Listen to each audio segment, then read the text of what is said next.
I'm ready. All right, I'll bring him in.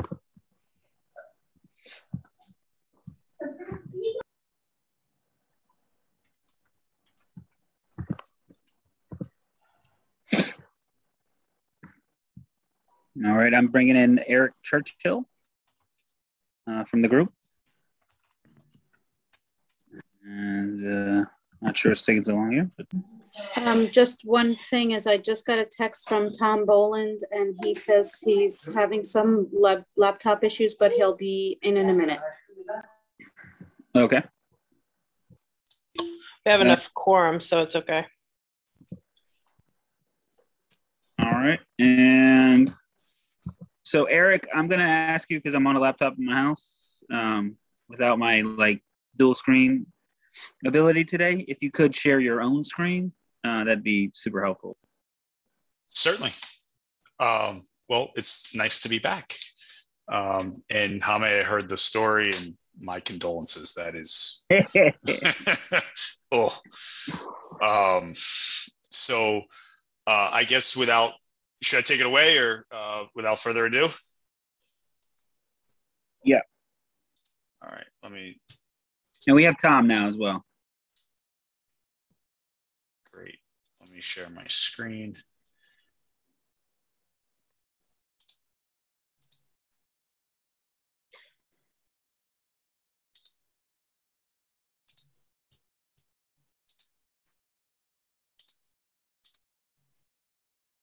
Okay, can everybody see my screen all right? Yes. Okay. Yes. So we previously presented to the EAC.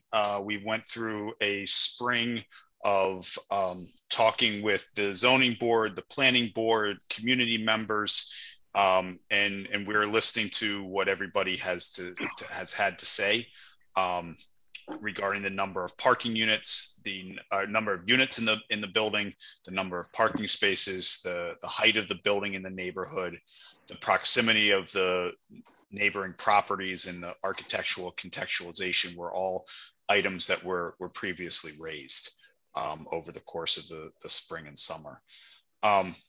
So we've come back with a vastly smaller project, and we're not just going through this blind and saying we're going to try and push this through. We're really listening to what everybody has to say. We're still proposing a mixed use project. We think that is important for Station Plaza North District. It's what is asked for in that district. We believe that live, work, and community is important. 2-bedroom units, commercial garage studios right next to the train station, taking opportunity to reduce people's carbon footprints by being so close to the train station, and a great opportunity. We still believe that creating a living and working environment in Ossining will lead to the long-term success of Ossining in the Station Plaza North District. And so what was originally asked for, what the zoning asked for, we had originally proposed something that was within the guidelines of what the zoning had asked for. Our revised proposal goes from 5 stories above grade plane to 2 stories above grade plane. It goes from 95% lot coverage to 69.5% lot coverage. It goes from no setbacks on the north and south side, where our neighbors are, to 3 feet on those. It goes from 8 units to 3 units. It no longer has the affordable housing requirement nor the density bonus, so we are not outside of the development envelope. And it greatly reduces the parking requirements from 20 spaces to 8 spaces.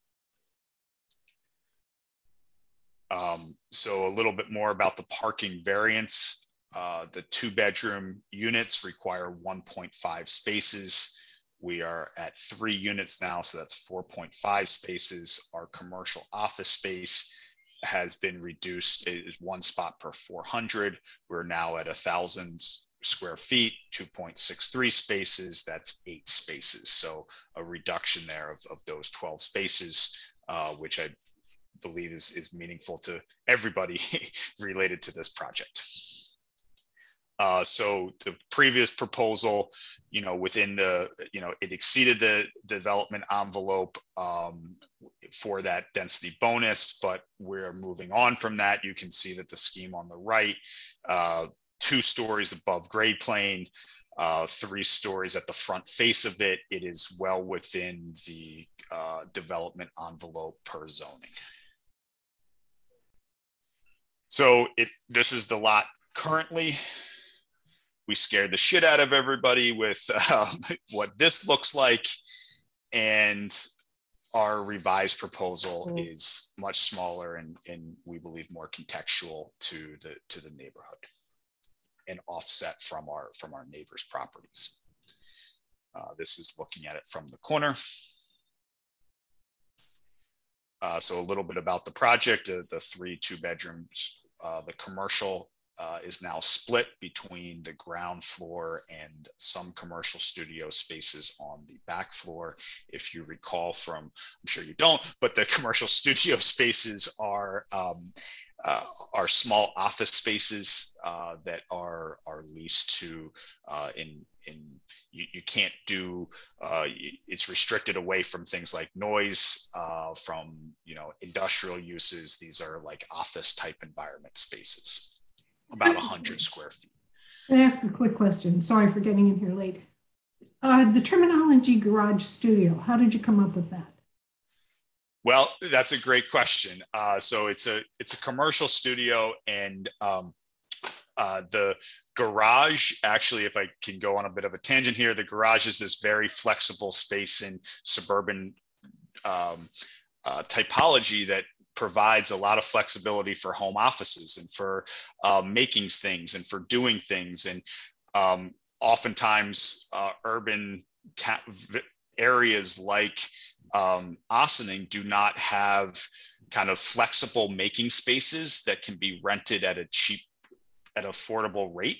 And so providing that type of flexible work environment, we take the idea from the American Garage, which has launched all sorts of great bands and all sorts of great companies. And so many people started in a garage. And when we think about providing workspaces that can be used near a train station, we like the idea of providing more opportunities to people to have that flexible environment. So the next Bill Gates and Steve Jobs, you're in Ossining. We hope so. And I think that's really part of the the things I'll address later is providing a catalyst for economic development within the waterfront district. And we think that this is an integral component to that. So the ground floor, or I should really say the basement floor, has a storefront office in it, a little bit bigger, and then 6 garage studio spaces in the back. The second floor is split between a 2-bedroom, 2-bath unit at the front and garage studio spaces in the back. Those are split. You can't have access between those. The second floor is 2 2-bedroom units. And so we wanted, this creates this big long massing, and we wanted to figure out how to break this down to be smaller and feel even more contextual. And so we broke it into 3 discrete segments of this. You can see it from the southeast corner and the northeast corner. And those are the programmatic move. There is the living area and master bedroom areas have the big high vaulted ceilings. The circulation, the bathrooms and the bedrooms have the lower ceiling and tip the other direction. So Eric, the rearmost garage studios have no windows. That is correct. We think that is a very good use of space that is below ground. I have been working out of a similar environment for COVID, and while not ideal, use of that space on the site. You broke up a little bit there. Could you repeat that last sentence? Sure. Well, I mean, while not ideal, as a programmatic use that can be put into space like that, small office space is a very good use of something like that.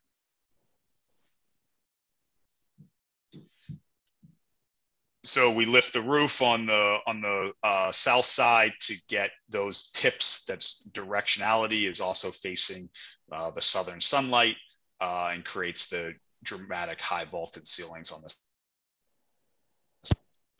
Creates it for further reducing lighting requirements as those clear story windows. Our materiality here is cement board siding on the two end modules and standing seam metal roofing on the module in the middle, and on the other side it creates these overlapping L's that contextualize this. So a building that has similar cement board siding is pictured here. And hardy plank examples of doing a similar type of detail with standing seam metal, both in urban and suburban environments. And that comes from companies like MBCI.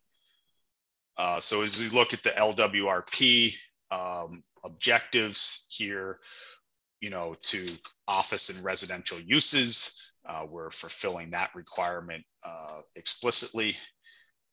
Enhancing existing and anticipated uses. The map below, I believe we went through this before, but shows the overlap of that this area has commercial uses, industrial uses, mixed everywhere from single family homes to 9-unit apartment buildings, or sorry, I should say 7-unit apartment buildings. So we are in that mix at 3 units mixed use. The end of our street has both sides of our building on pieces of 14 Water Street have mixed use buildings. Improve the potential for multiple uses of the site. Again, the mixed use component of this. Catalyst for private investment in the area, both creating commercial opportunities, and we've already seen more buildings in the area going up for sale. We've seen others submit plans to renovate their buildings in this same district. So we think that this is just the news of this has already provided a catalyst. Improve the existing economic base and encourage the tax base to increase. This is the live work model. And, does this fit in with the density, intensity of use, siting and scale? Again, here's a little bit more breakdown of the size of buildings that are in this neighborhood and the number of units of them. You can see that we are not at either end of this range. We are nicely in the low middle. There's plenty of commercial spaces in, within, a 2-minute walk. There's industrial spaces. So we think that we are certainly within the character of this neighborhood. And there's a lot of mixed use buildings in this area already. And finally, should improve the deterioration and condition of a site. We're taking a vacant lot. At the end of the day here, we're not displacing anybody. We're not, we're a small incremental development that is working off of a vacant lot. And that's compared against, waiting for this to become part of a mega development. And that has, much different consequences for the character of the neighborhood long-term. And so we're very much in support of, as a company and on this project of small incremental development. So thank you.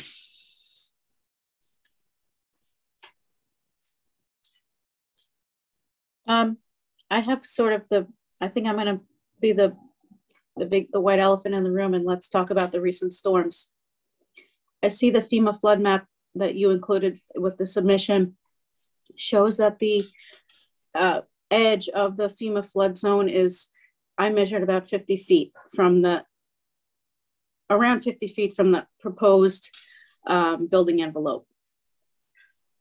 I guess my question is for the village staff also, has the village recorded the maximum floodwater heights from Henry and Ida?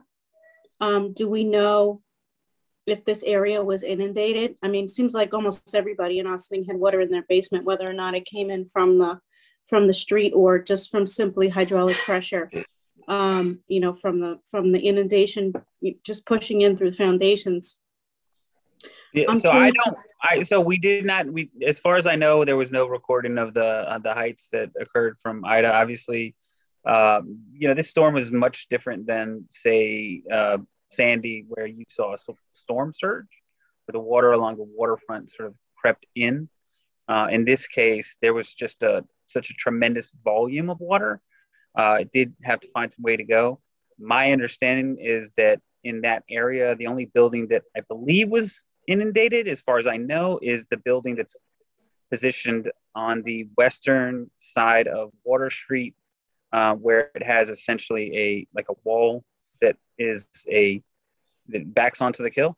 I mean, the wall of the building essentially is onto the kill. That is the only property that I heard about from the building inspector when I asked him about it.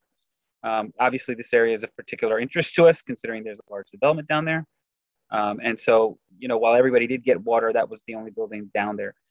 This building in particular is several feet higher than that, just because of where it's located. But it's certainly a very good question. I think that maybe a useful question that should be answered is, how can it deal with large rain events? That is something that's a different sort of a question than how is it going to deal with rising sea levels. You know, again, this is obviously still things that all of us are getting much more educated on, myself included. But the idea of climate change leading to lots of sea level rise is something that has been the primary focus, I think, of most of the common discussion. But the issue that may be affecting us more significantly long term will be these extremely heavy rain events. And so that's I think probably the biggest question. I do not know, and maybe Mr. Churchill can say what happened to the site during the rain event. So I don't know what happened at the site. At Ida. What I can tell you is two things. One, in terms of sea level rise and climate change, we do not have a mechanical room in the basement that would have mechanical. They would have electrical breakers. Those are required to be, I believe, per code, 4 feet off the ground of the basement. So we're talking about those electrical breakers being quite high in compared to where the floodplain is. First of all, we are out of the floodplain. Second of all, those breakers would be above that.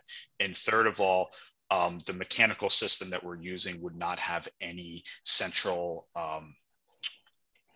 pieces in the basement. They would be up on the outside of the building. So we're very protected from that as compared to traditional buildings. As far as a rain event, we are talking about building a new building that has, concrete foundation walls that would come up 12 feet above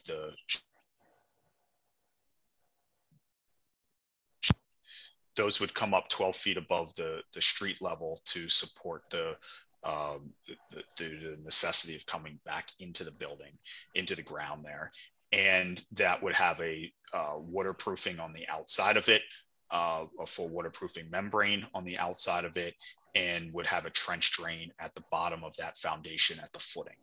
So we're not talking about, you know, an 18th century or early 20th century foundation here without those types of things already installed.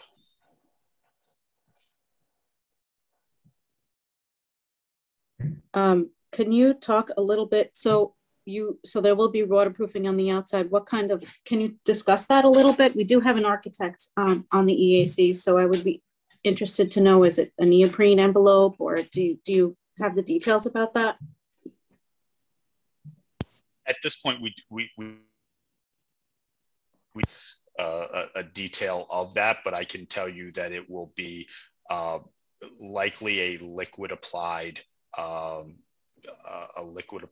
membrane with a water board on top of that to deal with the hydrostatic pressure that is created, and that has a filtration board on the, you know, filtration line on that, so it sheds the water down.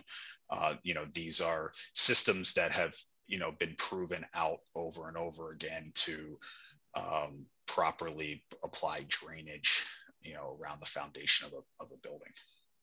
And of course, one of the key elements in preventing flooding in a situation like we had last week is actually the grading around the building to pull the water around to the outside. Speaking as someone whose house is 8 feet below the street level and has not gotten any water, so yeah, that's a detail to think about. Certainly. I will also add that I know we talk about it as a vacant lot, but as an environmentalist, I see it as a place where a tree lives. And we are increasing impervious surface to the area. You know, this can potentially affect the neighbors. This is an area of the village where, I'm not sure, Eric, if you're familiar with tree equity score, but if you want to look into that, that might be something you're interested in. So basically, census districts, they sort of look at the tree equity score looks at socioeconomic conditions and the number of trees that are in serving that census block. And this part of Ossining has a very, very low tree equity score. So basically we have a ton of impervious surface. It is, you know, this kind of death by 1,000 cuts. In your case, you're right. You know, we would rather not see a huge mega development. You know, I like the idea of, I like your idea of having a live work space. But is there, you know, it would be interesting to see if there's any way to integrate ways to capture runoff. So not only to, you know, for the larger area, but also for the neighbors. Is that something that you've considered in the process, like green roofs or, you know, stormwater capture? So we are in, we've talked with the city engineers and have designed a compliance system with the SWIP and to meet the village regulations on stormwater management. We have also detailed the 3-foot perimeter on the north and south side in order to prevent runoff onto our neighbor's property. And where those leaders come down from the gutter system and tie directly into the stormwater management, so that we are not putting our roof loads, you know, onto the ground and into those potentially into the neighbors' properties. We're very sensitive to that issue. We, you know, I think that, you know, as far as the tree equity position, you know, I certainly appreciate those comments and recognize the value of trees to a neighborhood. And I guess my best answer as far as what we're trying to do from a overall sustainability perspective here is look at that macro sustainability position. We are building this with CLT floors, which act as a carbon sink, and building this with wood paneled walls, which also act as a carbon sink. And rather than with steel and concrete, we're trying to limit those building materials as much as possible. because we know that those are not going to get us to the climate challenge that we all need to achieve. And so we, as a company and on this project, have relationships with CLT providers. These to look at rapidly renewable wood product and use those. CLT is cross-laminated timber, and it's an alternative to concrete and an alternative to steel decking.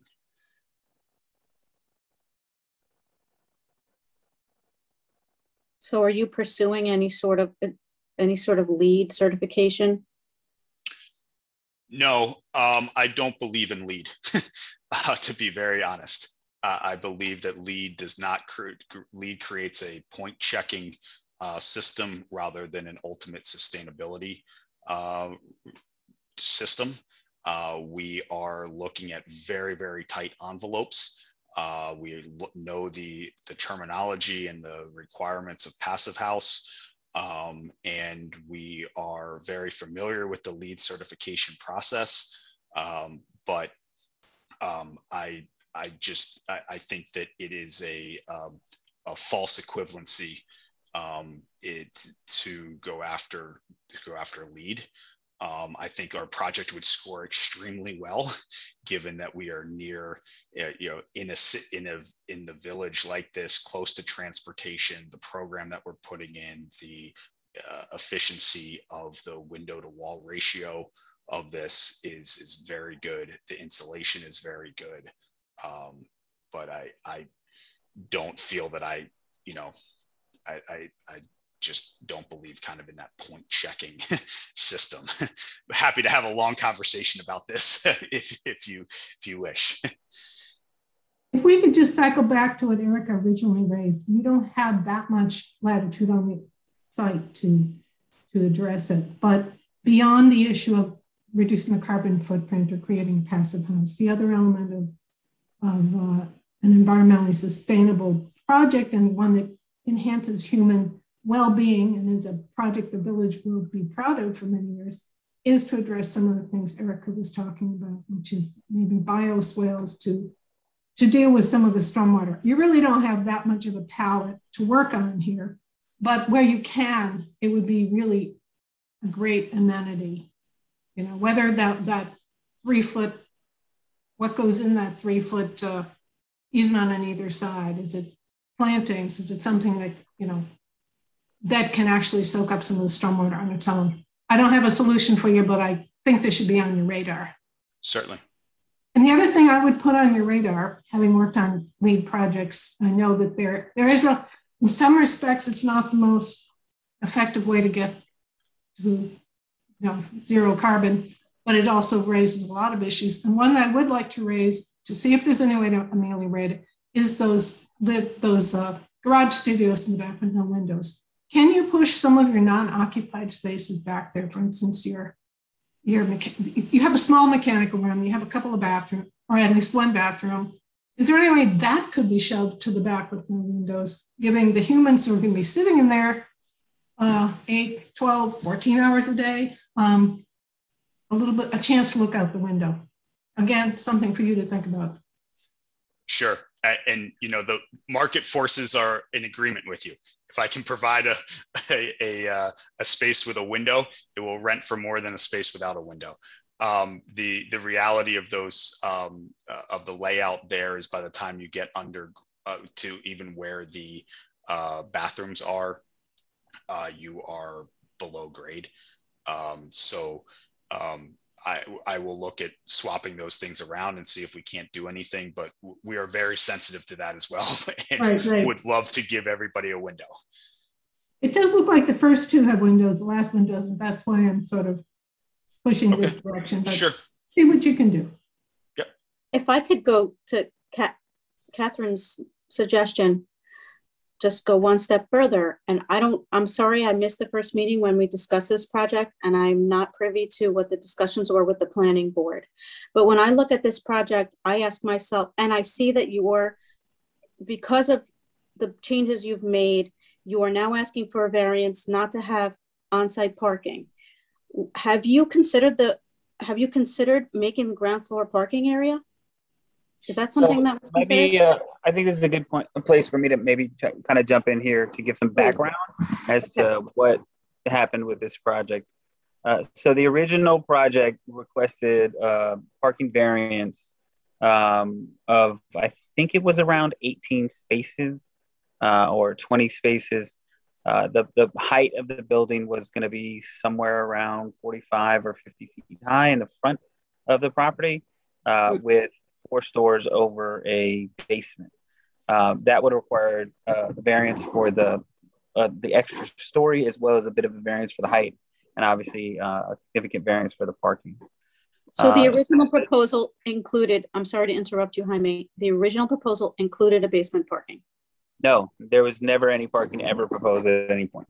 So it's always been proposed to have 0 parking on the site. So the community, the neighbors in particular, expressed a lot of concern about the height, just a concern about the lack of parking, other things. They, after sort of a several months process, they changed their application to what is in front of them today. And so the comments, I think, from before, because the project has really just changed so much, are not even super germane to this project anymore. The original EAC comments talked a lot about the use of, some landscaping on the top roof patio, where there was going to be some either community gardening space or something that would capture some of that water on the roof. The roof obviously is no longer accessible now, so significantly different. The amount of area that is dedicated to building is now very different. There was a larger footprint on the building before. The parking has not changed, but the zoning, however, has not obviously changed at all. The zoning does require the commercial use be on the first floor. So that is something that if they were to eliminate the commercial use on the first floor, without being sort of official with it, I think they would need a use variance to convert their first floor into a garage and not use it as a commercial space. So I can't say that definitively right now, but that is my understanding. So is the sentiment that if the ground floor were to be converted into a parking lot, and then the building envelope, well, there are physical constraints, and I'll leave that to Eric to explain that. That's for the applicant. We have looked extensively at trying to fit parking onto the site, and it physically cannot fit in a 30-foot wide space that allows for a drive aisle and for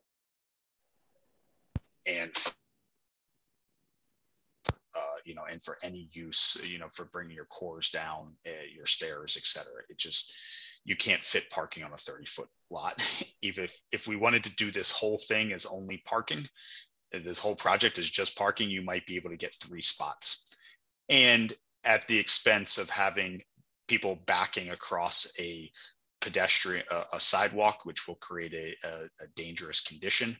And not something that is, I believe, is the long-term character of what this neighborhood wants to be, with active street life and active pedestrian walkways. I think we want to prioritize, the pedestrian nature of this community, and so we're in a position where we physically cannot fit, both through use restrictions, as Jaime discussed, on the ground floor, and the physical size of this lot. We cannot put parking on the ground on site. Yeah. Similarly, he can't put residential on the first floor either. So he couldn't not put the garage there and put in a residential use. And he, similarly, he couldn't put, if he wanted to put a 2-family house, a 2-family wood frame house like the one right next door, he couldn't put that either. He would need a variance to do that. It's not permitted in the code. Understood. Thank you for that explanation. Hi, Eric. Gonna change topics a little bit from the parking, but I'm just curious why there isn't common space provided on the roof or solar panels. Did you consider either of those for the roof? The original scheme had common space on the roof. Now that we are a smaller building, we just didn't feel that it fit into the kind of the architectural plan here. And as far as solar panels go, that's a suggestion that we can certainly look into. I don't think at this point it's ruled out, but it's not shown in the plan. And that's something that with a pitched roof like we have is an advantage that maybe long term we can look at. Very, very good point. And just to piggyback on Tom's question, what heating system will you be using? We are using a VHP system. It is a relatively new type of system that has the condensing unit. It's a heating and cooling system that has the exhaust and the what am I trying to say? The condensing unit and the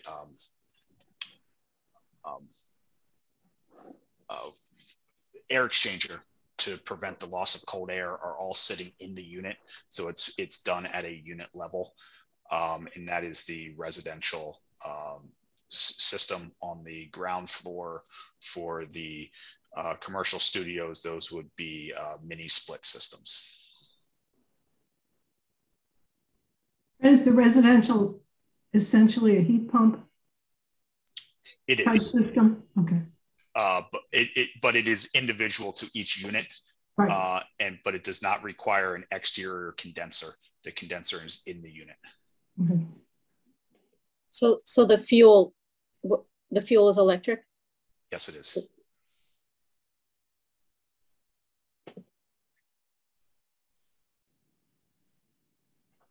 Have you considered geothermal? Not on this site for this, you the don't complexity really have you don't really have the space to do it. Yeah, we're doing a project in Rhode Island that we're looking at it extensively on, but not on this one. Yeah.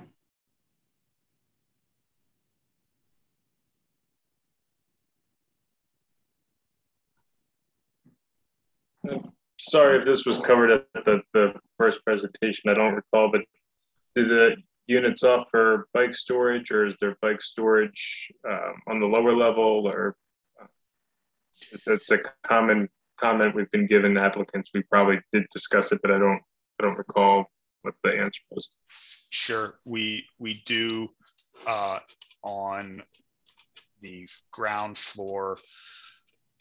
We are trying to provide a small area, or should I say the basement floor. Want to share your screen again, Eric? Maybe kind of point it out on the plan. Sure.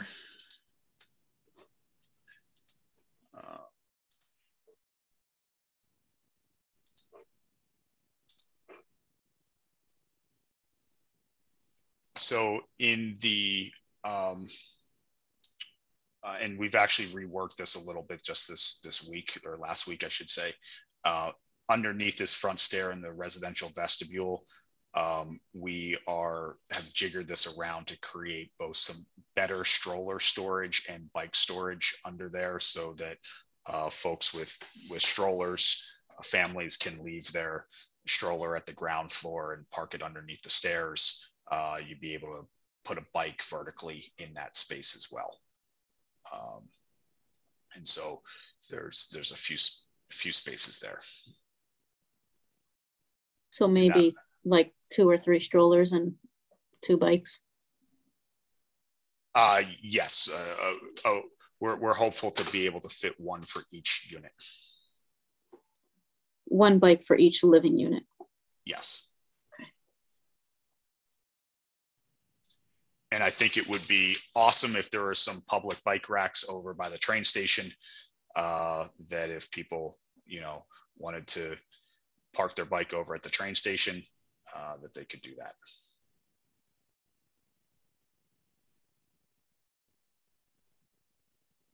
that.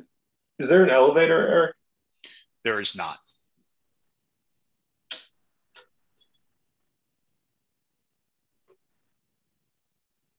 So if theoretically these garage studios were inundated in a storm like the two recent storms we had, both record setting, one after the other.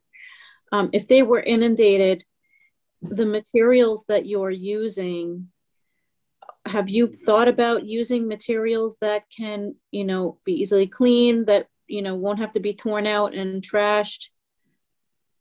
Can you talk a little bit about that? I'm going to be very disappointed if water coming down a slope gets through our waterproofing and through a 10-inch thick concrete wall that is tied into the concrete foundation. That would be, it could happen, I guess, but it would be very puzzling to me, and we would have major problems ourselves. If it would, those walls back here are concrete. And so while some interior partitions, may need to be replaced, we would be in pretty good shape. So it's unlikely based on the topography of the area, and this is not just for you, Eric, but it's also for Jaime. It's unlikely based on the topography of the area that we would see water flowing into, the doorway, because that happened this week.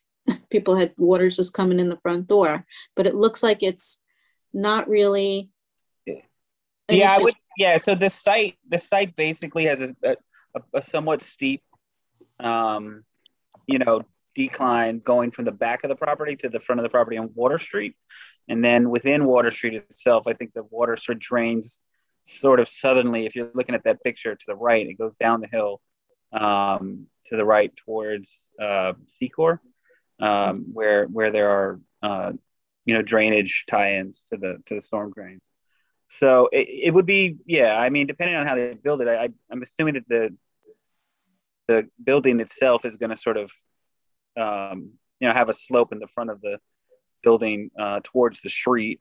That's how it would be most likely required to be built. Water going in the front is probably not the problem. Water coming in the back is a much different kind of a concern, and water pooling up. Again, there's that side trash area, so just making sure that the water drains away. But a lot of those kinds of details are more of like building code questions, I think, that would come up, and some of them will come in the site plan. So we're still looking at some of the stormwater stuff for the planning board, but those are good questions that you could add to the comment memo for the planning board to consider, inundation of heavy stormwater events and making sure that water has a clearer path to either on-site storage or getting to the, essentially getting to the storm drains. But yeah, the whole, it's like I said earlier, it's we're kind of in a learning process right now, trying to figure out how to plan for all of the various types of stormwater events that we can expect. I think, just honestly, the monsoons. Yeah. So just speaking from like pure honesty about this, I think that like Sandy hit, and for some people and probably everybody on this call, but for not as many people as you would think, I think they saw Sandy as this like one-off event that like maybe we'll see another one of these in 40 years. I don't think that anybody really ever thought about something like Ida, where in an hour that much water could just come down. And I think it's probably realistic to expect that we're going to see a lot more events like Ida, even if, a Sandy type event may not hit us for another 30 or 40 years. Sandy was really Ida next year. Yeah, we could see another Ida type event next year. Right. And it's clear that we're not ready for that, Yeah. Sandy was really a confluence of all these different, astronomical and other things that were going on. But really, truly, during Sandy, we didn't have that much rain. There was a lot of wind. There was a storm surge. There was a super moon, but we didn't have a lot of rainfall. But what people have been saying all along is we will have these high volume rain events, and there we have it. And the Northeast is predicted to get wetter and wetter. So I think we're, it's fair for us to have those goggles on more than the Sandy goggles. I mean, I think so. I think I'm even in, just anecdotally, the planning meeting that we had the other day talking about the planning agenda was trying to think about how do we deal with more stormwater capture on site, like, dealing with this on an ongoing basis, sort of consistently. And so I think that that's something that we're sort of examining internally. How do we deal with that now?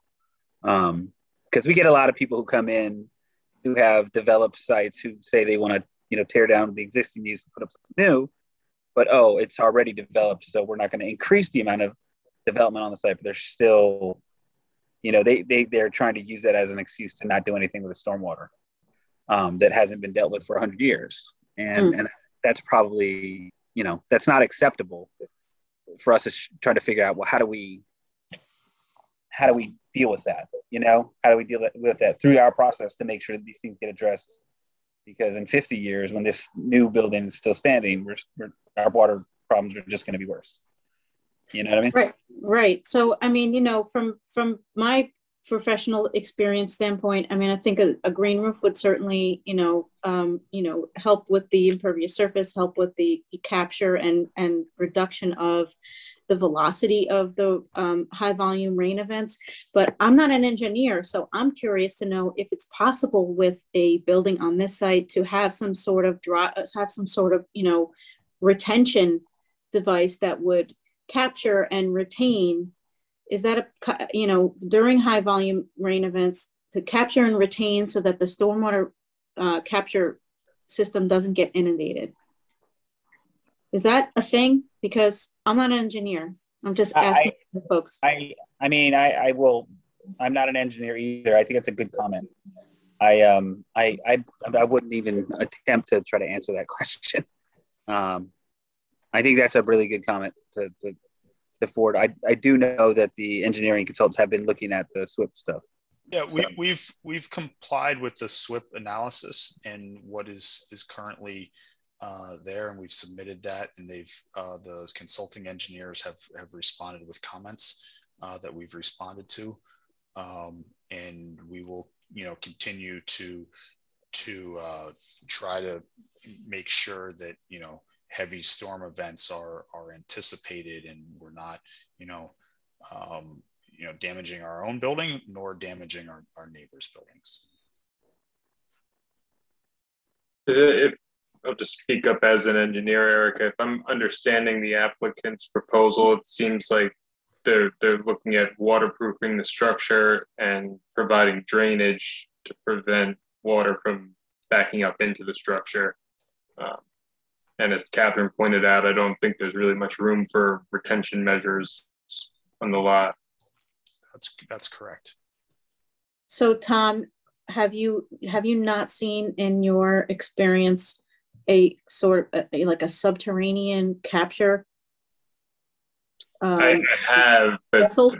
you still need a place to put that, and then that vessel or container overflows and does drain into property. So, I mean, one of the rules that I am familiar with here in Austin that we've seen is that those stormwater retention, number one, they need to have an overflow that reaches sewer, and that's dictated by gravity essentially. But they also need to be a certain distance from the property or from the building itself. So they can't be, you can't just put it under the building per se, right? You can't put it next to the building. You do have to put it a certain distance away from the building, otherwise you risk damaging the building itself. So there are those types of constraints that affect where you can put it, and so which again is not an answer to this. I think it's something for the engineers to have to consider. One thing I am curious about, and we have a good slide up to ask this question. So now with the change, you're allowing for a 3-foot setback between the proposed structure and the property line. It looks like you're going to be cutting into the slope there. Your neighbors are on a slope. So how does that 3-foot buffer get graded? Is there a retaining wall that needs to be built along the property line, or are you using the concrete wall of the structure as a retaining wall? The wall of the concrete wall of the structure is the retaining wall. The difference, the area where we are on the two sides will be graded at the same pitch that it is now. Once the construction is done, with one caveat, which is the small area going back to the trash room. This will be graded at a flat so that you can get back to the trash room, and but that will not need to, it will have a small slope to it, I should say, and so that will not need to have a retaining wall between it and the driveway. So the short answer to your question is that the north and south walls and the east wall act as the retaining wall. Is that consistent with the topography of the site? I mean, it looks like that trash room is, I don't know, 20 feet in to the property. So this is yeah. So you're gonna have some kind of, yeah. We've reconfigured this to so we can eliminate that retaining wall along there, and this can be sloped with the site to there, which is, if you go back,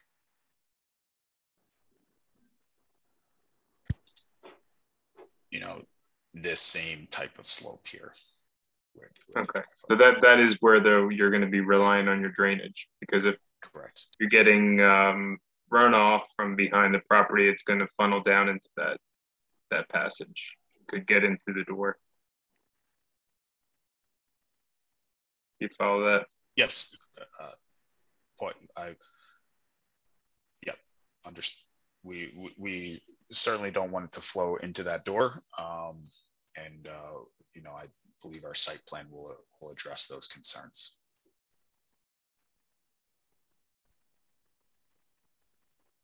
Thank you.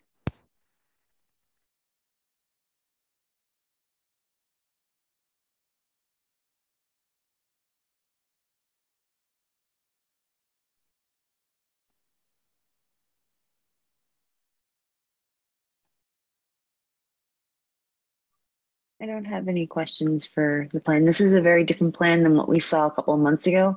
And I think Erica and Tom have raised a lot of good points about the new proposal. So I don't have any follow-up questions. Great. Well, thank you all for your time and your comments, and I look forward to seeing the notes that get passed along. Yeah, just one quick comment to the board about the notes. They are going to be in front of the planning board. I want to say it's like the 27th. Yes. So if we'd really like to get those comments back from you by, if at all possible, the Friday before, so that we can make sure we get them to the planning board members for them to have time to review it. So that would leave you to the end of next week to get those comments back. Is it possible to get comments back in by that time? Yeah, if you guys want to send me your comments, I can consolidate it into a letter. Please, if you can do it by, so they're going to go before them on the 27th. 28th, 28th, Erica, Tuesday the 28th. I see. Okay. Correct. Right. Okay. So let's try. Is it possible for folks to get me their comments by the end of the weekend? Yeah. Great. And then I could shoot that off by, mid next week. Great. Thank you. Thank you. Thanks so much. This looks like this is an exciting project. We think so too. We're very excited about it. So thank you for your support. Bye. Bye. Can I just So the panelist has left the meeting, correct? Yes. I want to ask about village-owned parking in that area. So they're you know, they're not going to have any on-site parking. They did their whole parking analysis. They say that there, you know, the parking analysis says that there's, you know, a plethora of unused parking spots. You know, I think they said about 50, so maybe it was 100. Actually, the document was a little bit hard to understand. I think they said that there was about 70 parking spaces within a 5-minute walk. So that included some spaces that you might not think about, like Spring Street, State Street, and down Hudson.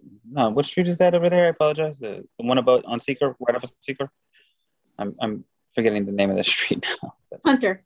Hunter. Yeah, Street. Hunter. And then I think they also included some other parking spots on the other side of the train tracks, which are also Metro North.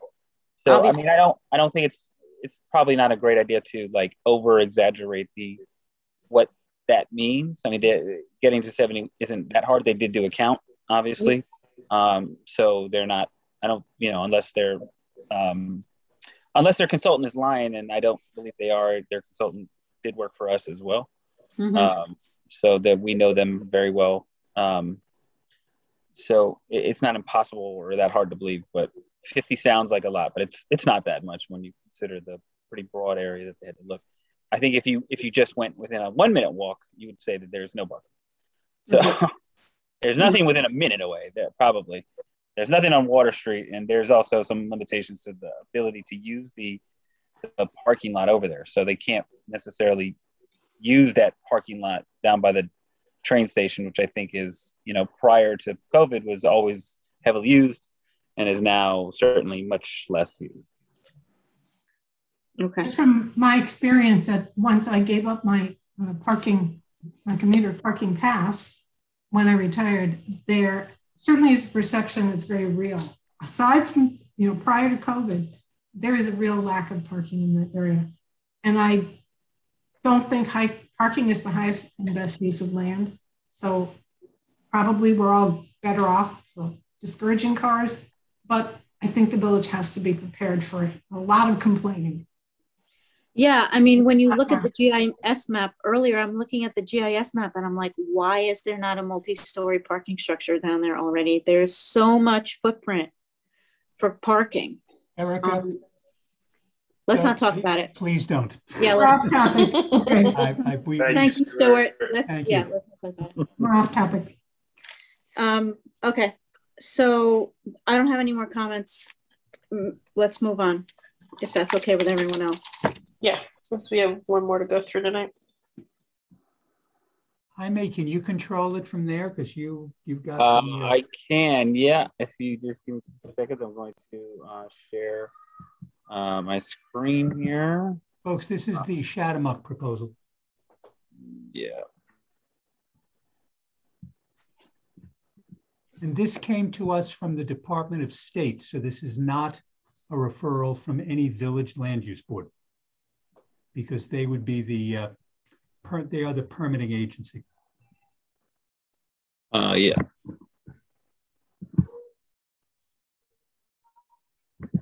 What are we doing?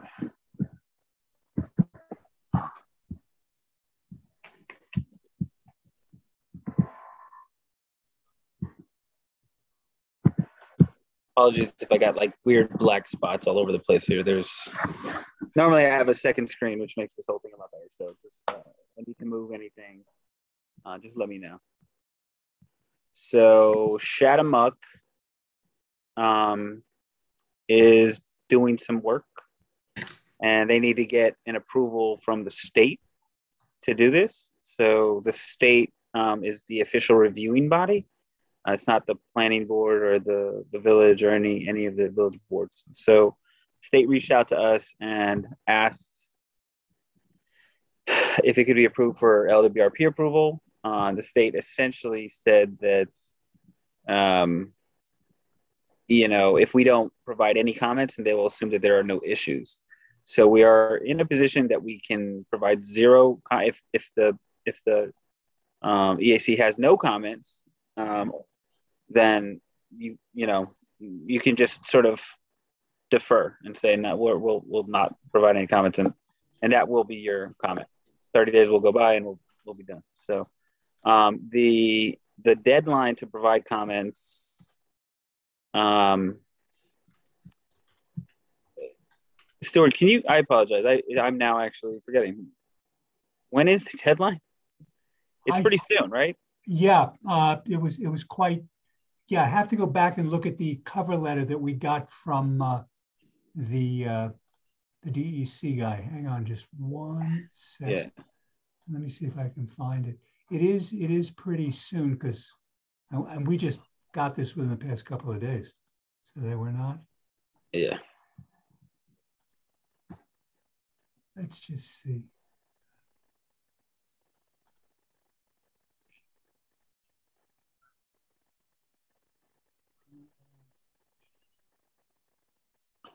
So while Stuart's looking that up, you can kind of see the project description here, but essentially they want to extend the existing docking spaces for boats. So they want to install a 200.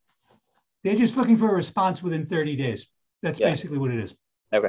All right. So they're proposing to install 250 feet of a 6-foot wide floating dock to allow for more boats to dock there in order to go eat at the boathouse. It's the floating dock. So they're going to put in, it says 13 timber anchorage piles, and then the rest of it is just 250 feet long by 6 feet wide wooden floats for a total area of 1,500 square feet.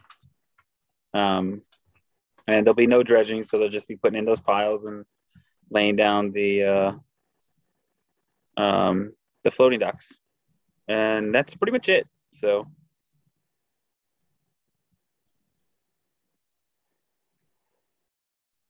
I've got no comments. Me neither.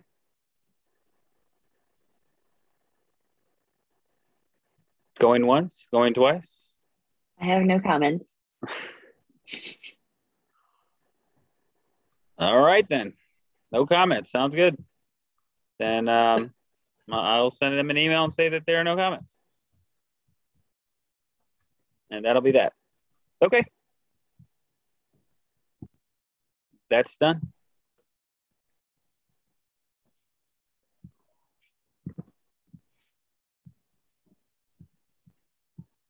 So, you know what? Let me go back to the.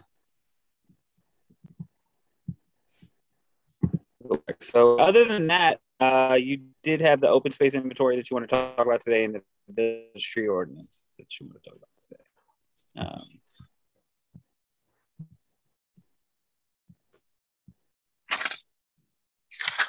Catherine? Yes. Hi, Catherine. I got your email regarding the open space mail issue. Part of what happened, I forgot to send the stuff into Google Drive back when this first came up. So that is on me. I sent everything I had in that folder. So it was a very large folder. I can absolutely consolidate stuff down. We don't need to send everything that I had looked at. A lot of the files are also very large because many of them were shape files that I was using in a GIS program. And those are things that I don't need to send those across. So I can absolutely take those out and free up some space. But you raised a point in your email about what, how we want to exchange files. Yes. If there was a way that we can come up with an agreement of which program to use or how we can go about dealing with the space issue. So I'm fine with using whether it's Google or Dropbox or if there's something else that works for everyone else. But as you were saying in the email, I think we should all be on the same page about where we're putting this stuff. So yeah. My other point and what precipitated this, Kate had shared her files for the open space inventory with me in Dropbox. Being retired, I just have a personal Dropbox account, and I didn't realize it has a really low storage capacity, which in fact was less than the total size of the files. And to upgrade it would be like $20 a month, which would not kill me, but I was just wanted to raise a question. If as part of our work on this committee, we have the need to exchange large files, would paying for a professional account, A, be a reimbursable expense, or B, is there something through the village that we have access to? So the answer to the reimbursement is that I think maybe it makes more sense for us to just pay for something and then give you access to it than to reimburse you. That would normally be preferable. Number two, there might be something that's already available.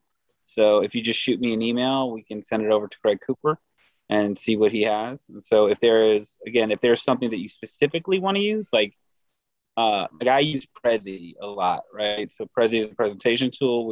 I liked it a lot. I think now there are several people on staff, and so we use that as a program that we've added. And Zoom at the beginning was, it got added the same way. So there may be some things in the pipeline in terms of like Cloud Drive or something out there that I'm not familiar with that Craig can answer. But if there's a service or something that you feel like you need, we do have budget, space to buy software. So that's not really an issue. Just, let me know what it is and we'll see if we can get it for you. Okay. And within the committee, these are basically file sharing cloud programs. The two that I'm familiar with would be Google Drive or Dropbox. And I don't know if there's a preference for either one or if there's something different. Only if there's a preference for you. Okay. Well, I think if you have a preference. Yeah. I have both, and I depending on what I'm working on, I'll use either. Typically I use Dropbox because I just back up everything through that, but I can do either service. So if there's something other people prefer as well, I'm totally fine with whatever works for everyone. Okay. Well, honey, I'll send you the email, and maybe his name is Tom, you see the IT guy? Craig Cooper. Craig, sorry. Yeah, Craig Cooper. He's the one who sent you your email account. The reason I need to go through him is because this cloud stuff is evolving. Yeah. And so we're talking about, I do understand that we were looking at potentially going to cloud-based office, which might include some cloud-based storage. And there's certainly a lot of other stuff that's going to cloud-based storage, so it may just come down to us if we end up moving a lot of our server over to a cloud-based system that just like a special, server access. And so that might end up being like the long-term answer, but maybe there's a short-term answer of just like, hey, can we get Dropbox? Okay. That might be possible too. Or we may already have a Dropbox and I don't even know about it. So. All right, so I'll put this in an email and we can send it off in his direction. Sounds great.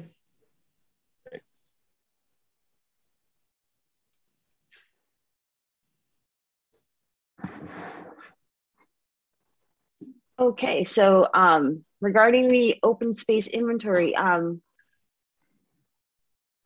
don't know if there's something if I should share my screen for this or I don't know, because I'm looking at the GIS program right now, so I don't know.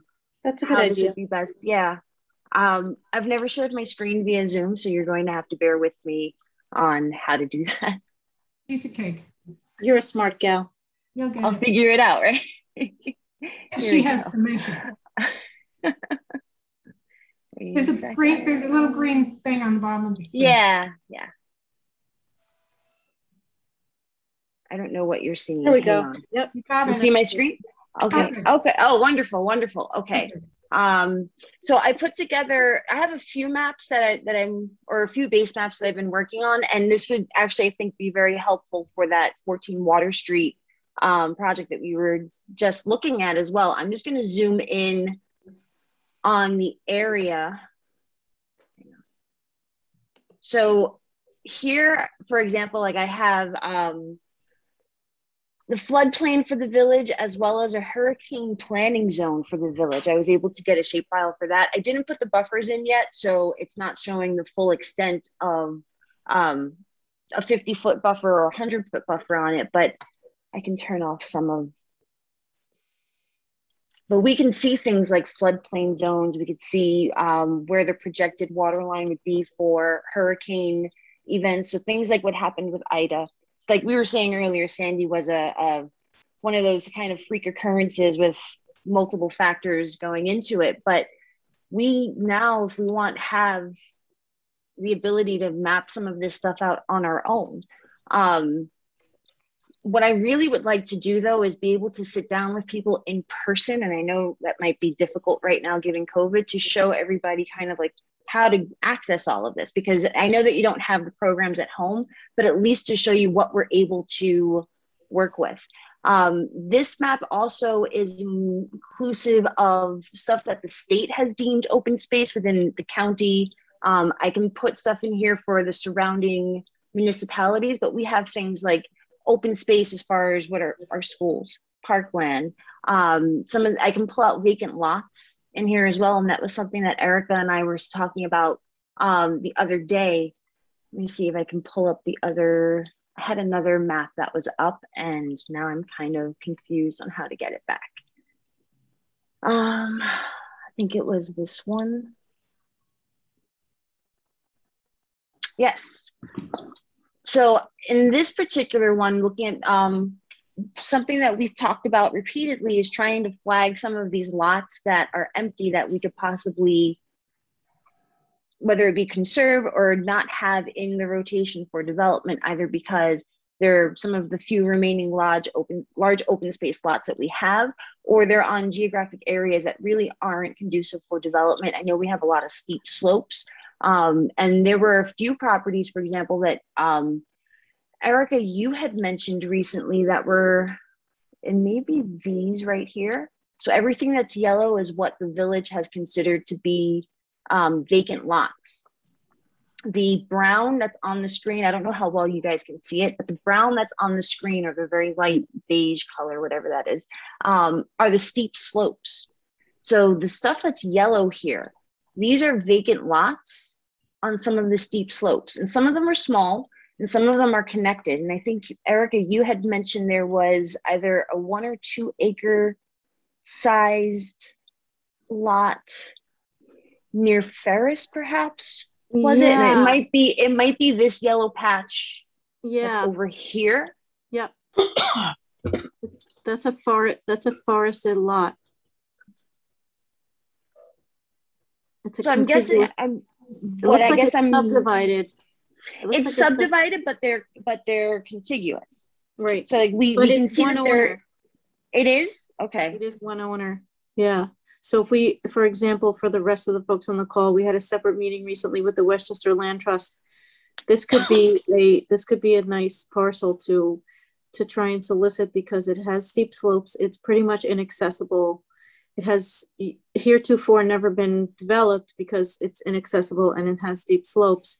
And it would be nice. From what I understand from local neighbors, several years ago, they came in and they cut a bunch of trees down without permission and then got their hands slapped. I don't know if that's really truly what happened, because I think it happened before, even, it was probably more like 20 years ago.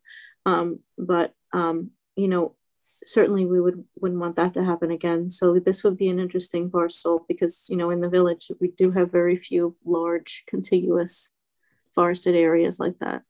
Yeah. The only other lots that I see that would meet that qualification are the 2 lots that we've already discussed on Snowden. And those we've already had many discussions about, and those are already on the radar. So that would just kind of like to be bringing up. Are those, I'm sorry, are those the lots up near the top of Snowden where the firehouse is? Yeah, that would be. There's a developer who wants to come in and reapproach building on those. One, yeah, 2 different developers on each lot. Yeah, one on one and one on the other. Yeah. Okay. But I guess, Dana, for your and everyone else's edification on the call, it is possible to try, even in parcels that are being developed, to try and ascertain conservation easements on the undeveloped portions of the property.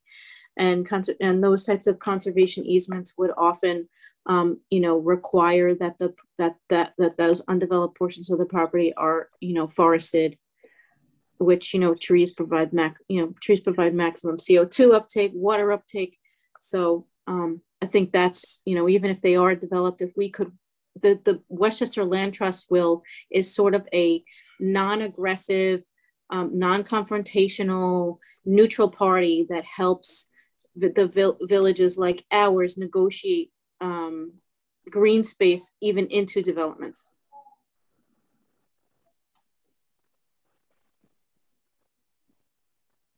So we'll cross our fingers and pray.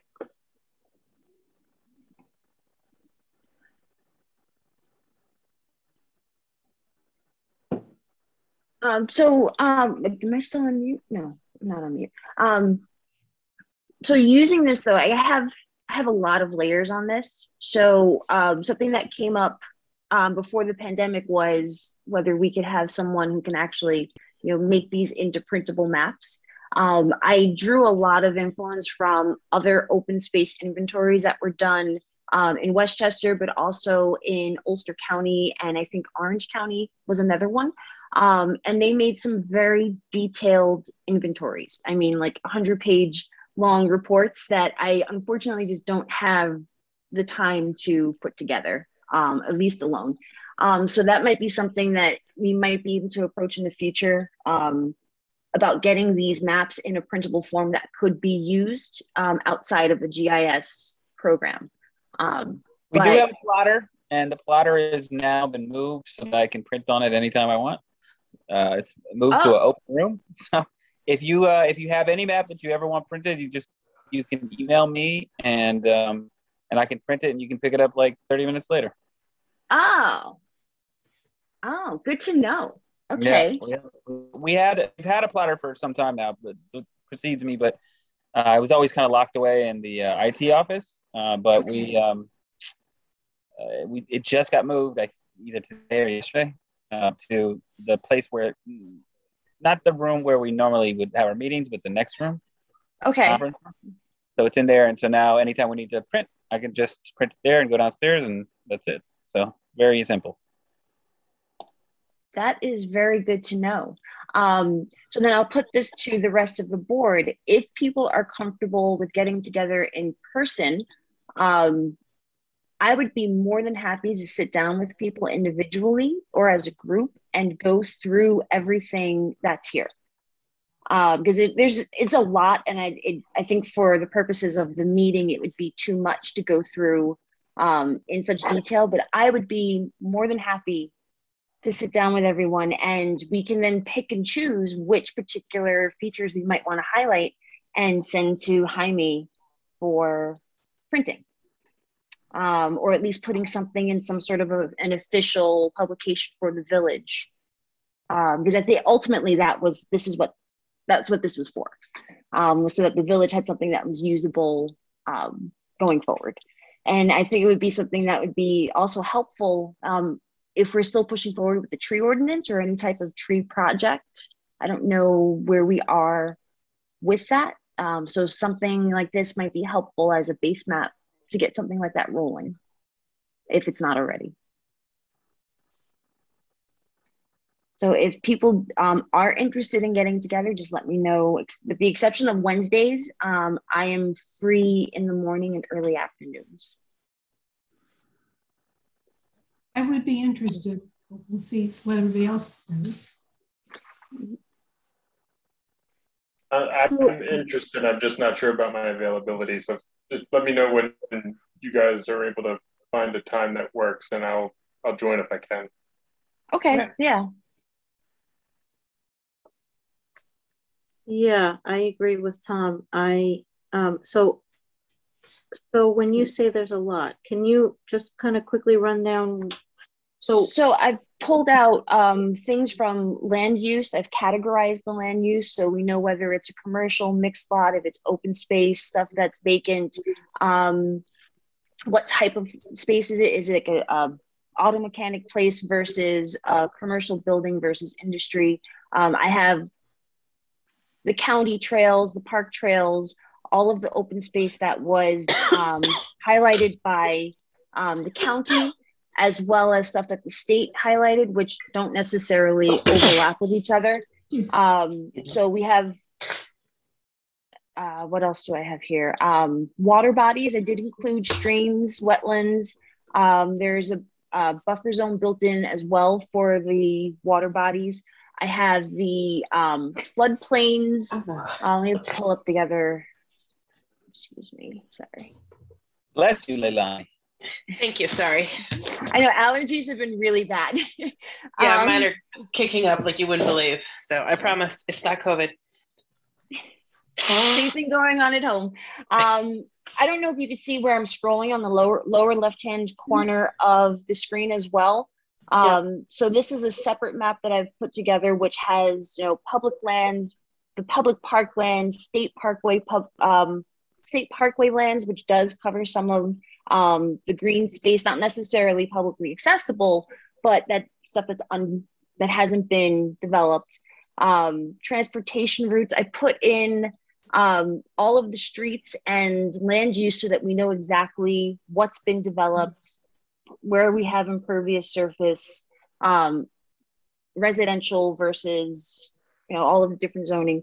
So the purpose, really our original intent of this project was to try and capture the open space and in line with the comprehensive plan / land solicitation possibilities with the Westchester Land Trust as sort of like a subset of the comprehensive plan, or, you know, a not an official one, but still an idea that's kind of kicking around in our minds as an environmental advisory council. So I think, you know, that's still, I mean, we don't have any other, I mean, all this data is so interesting as a map nerd, but I think we probably want to focus on open space and keeping the same, not letting that amount reduce, you know, trying to not have a net loss of open space in the village, and hopefully try and preserve some of those in perpetuity through various, you know, legal mechanisms, right? So that, yeah. Right. I mean, I know initially we started it, it was, I think, the year before they were doing the update. They were, the village was at least in talks at the time to start the new comprehensive plan. And since then we've already gone through the rounds and the new one has been published. But the big concern at the time was that we didn't actually have the inventory. We knew generally where open space was and where parklands were, but we didn't have anything that was actually of a report level that we can return to and say, this is the natural resources in the open space that we have that we could definitively point to. So I know that's kind of where it came out of. And since then it's kind of evolved into other things. And there's so much here that, you know, we could essentially just sit down and just kind of like get to the bottom of what we actually want to use this for and make that presentable. I mean, there's a lot to work with here. Yeah. And I think a big problem for while this was going on was just exactly how we wanted to define open space, because there was just so many differences depending on who you spoke to of how to define it. So I kind of just, at the end of the day, I just looked at what places like Kingston had done and went with a natural resources inventory, and anything that wasn't built up or anything that was considered publicly accessible as a type of, you know, common area as well. That is what went in. I could see one great use for this tool, which is to help us look through the lens of equity and see, are there spaces in the village where open space is desperately needed but not provided? Whether we have a solution to it or not, at least we'll know what's happening.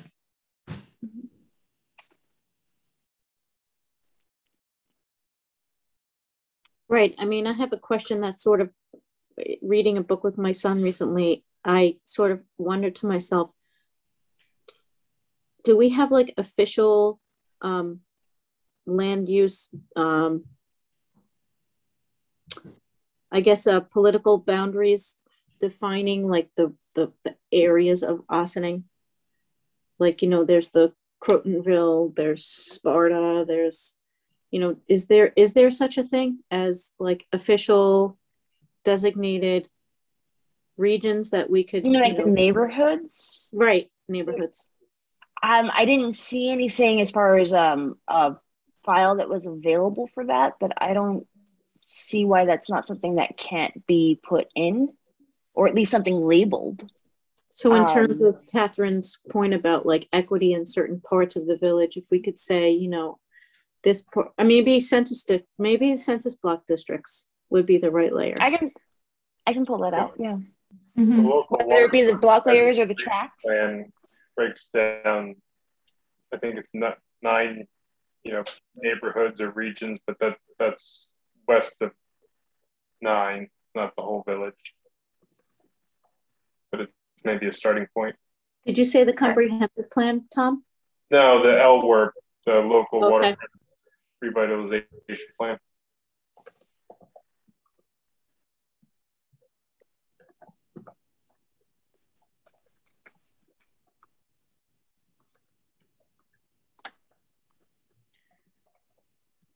Could you fill us in a little bit more about how the Westchester Land Tracts could be helpful? What resources could they provide? So based on our conversation with them, as I mentioned before, they try very hard not to take sides. They don't want to be seen ever as an enemy of the developer, and that neutrality gives them the advantage of negotiating with developers in good faith, in a way that developers won't necessarily see as you know, somebody trying to decrease their profits on a site. But what they do is when for example, a developer, from as I understand based on our conversation, what happens is when a developer agrees to set aside a portion of his site as a conservation easement, they actually pay a fee, and that fee covers a perpetual land maintenance agreement with the Westchester Land Trust, in which they maintain and inspect that property for you know, any sorts of infringements forever. And so that, you know, in terms of working with the developers on Snowden, that would be, you know, how they would. But then they have various different mechanisms. So for example, this other parcel we're talking about, this 2-acre parcel that's undevelopable, they could also negotiate in-fee purchase of properties. So, you know, I'm not necessarily sure that a landowner who can't develop their property would want to have a conservation easement. You know, usually conservation easements carve out a portion of the property that the landowner can then use and develop for their own personal or commercial use. An in-fee purchase, for example, you know, is a lot more expensive. The Westchester Land Trust can't necessarily come up with a lot of money for us, but they can help find donors. They could help work with the county to try and leverage some county funding. And then, you know, if they purchase, again, an in-fee purchase, you know, a property that's just an outright purchase, then they would, again, have a perpetual land maintenance agreement. So that's a really kind of uniquely helpful tool for us to have, because of course, you know, there's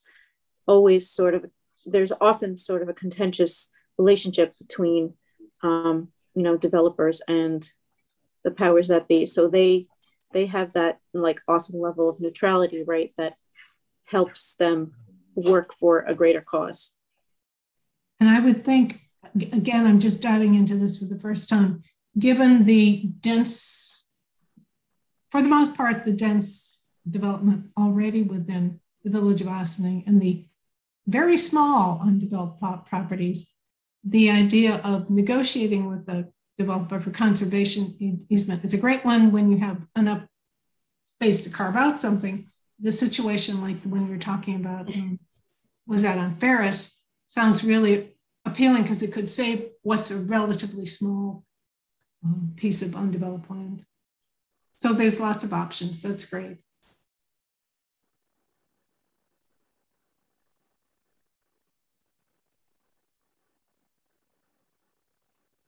Yeah, I mean, the fact is we really don't have that much. So we don't. This isn't Bedford. No. So then why don't I will shoot out an email either tonight or tomorrow, and we can toss out some dates and figure out a time, whether it could be in person, it could be virtually, however it works for people. I don't mind meeting on more than one occasion if people can't make a particular time. So because we've been working on this a long time, so I want to make sure that we can all actually catch up on it finally and have the proper time allocated for it. So I'll send out some times and we'll figure it out. Yeah, Kate, you're so kind. I know you're very busy and you have a lot going on. I would love if we could do this in one, for Kate's benefit. She's being very generous with her time, but let's all try and make it a one-time thing. And then, if you have any ideas on rough estimates on how long you think it would take, that would, then we could try and, you think it would take an hour or an hour and a half, 2 hours, however long you think it is, let's try and make it a one-time thing, because of course, not only is it your time, but it's also useful for the group to have the discussion en masse. Yeah. Yeah. Okay. Sounds good. Thank you for all your hard work. You're welcome.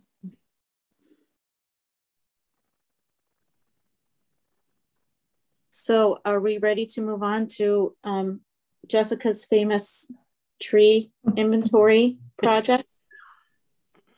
Yeah, can everybody hear me? Yes. Yes. Okay. So before we get started, I do think this is probably going to be a fairly lengthy discussion, and it is almost 9:10. So I don't know if we want to table this for next time or do it now. Also, we lost Stuart, and I feel like he might be helpful to have for some of these. Actually, Jessica, I did start adding some comments to the document, and you know what? I think it'd be helpful to circulate it to the entire group so that they can review it. I think you only sent it to I'm not sure. Did you send it to everyone? I'm not sure. I think I did send it to everyone. Oh, okay. It was a long time ago, though. I can double check. Yeah, it was a long time ago. I will have to double check my email. Does anybody know how to stop sharing my screen? There should be a stop share. Oh, there it is. Okay. Yeah. I'm working with two monitors, so I'm kind of back and forth. Sorry. Yeah. All good. How about I put it in Google Drive and make it editable by everyone, and then everyone can sort of go in and make comments, and then when we get together next time and Stuart's here, we can have the big discussion about it. Yes, and I would suggest for formatting reasons that we don't actually edit the text. Just if you have any comments or questions, just add a comment to it, and then we know who's making that comment. And then I find that such a useful way to work, to just have marked up documents as a foundation for the discussion. Yeah. And you'll just send us a link. Yeah, I'll do that. Great. Awesome.